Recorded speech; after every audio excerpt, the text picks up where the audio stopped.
جو مخلوق زمین پر ہے سب کو فنا ہونا ہے، اور تمہارے پروردگار ہی کی ذات جو صاحب جلال و کرم ہے باقی رہے گی۔ تو تم اپنے پروردگار کی کون کون سی نعمت کو جھٹلاؤ گے؟ شروع اللہ کا نام لے کر جو بڑا مہربان نہایت رحم والا ہے۔ وہ جو نہایت مہربان ہے، اسی نے قرآن کی تعلیم فرمائی، اسی نے انسان کو پیدا کیا، اسی نے اس کو بولنا سکھایا۔ سورج اور چاند ایک حساب مقرر سے چل رہے ہیں، اور بوٹیاں اور درخت سجدہ کر رہے ہیں، اور اسی نے آسمان کو بلند کیا اور میزان عدل قائم کر دی کہ اس میزان میں حد سے تجاوز نہ کرو، اور انصاف کے ساتھ ٹھیک تولو اور تول کم مت کرو۔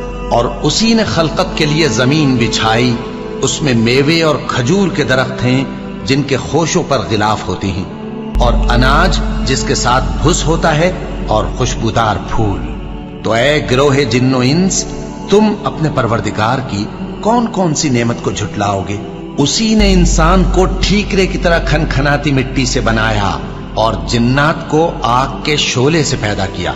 تو تم اپنے پروردگار کی کون کون سی نعمت کو جھٹلاؤ گے؟ وہی دونوں مشرقوں اور دونوں مغربوں کا مالک ہے، تو تم اپنے پروردگار کی کون کون سی نعمت کو جھٹلاؤ گے؟ اسی نے دو دریا رواں کیے جو آپس میں ملتے ہیں، مگر دونوں میں ایک آڑ ہے کہ اس سے تجاوز نہیں کر سکتے۔ تو تم اپنے پروردگار کی کون کون سی نعمت کو جھٹلاؤ گے؟ ان دونوں دریاؤں سے موتی اور مونگے نکلتے ہیں، تو تم اپنے پروردگار کی کون کون سی نعمت کو جھٹلاؤ گے؟ اور جہاز بھی اسی کے ہیں جو سمندر میں پہاڑوں کی طرح اونچے کھڑے ہوتے ہیں، تو تم اپنے پروردگار کی کون کون سی نعمت کو جھٹلاؤ گے؟ جو مخلوق زمین پر ہے سب کو فنا ہونا ہے، اور تمہارے پروردگار ہی کی ذات جو صاحب جلال و کرم ہے باقی رہے گی۔ تو تم اپنے پروردگار کی کون کون سی نعمت کو جھٹلاؤ گے؟ آسمان اور زمین میں جتنے لوگ ہیں سب اسی سے مانگتے ہیں، وہ ہر روز کسی نہ کسی کام میں ہوتا ہے۔ تو تم اپنے پروردگار کی کون کون سی نعمت کو جھٹلاؤ گے؟ اے دونوں جماعتوں، ہم ان قریب تمہاری طرف متوجہ ہوتے ہیں، تو تم اپنے پروردگار کی کون کون سی نعمت کو جھٹلاؤ گے؟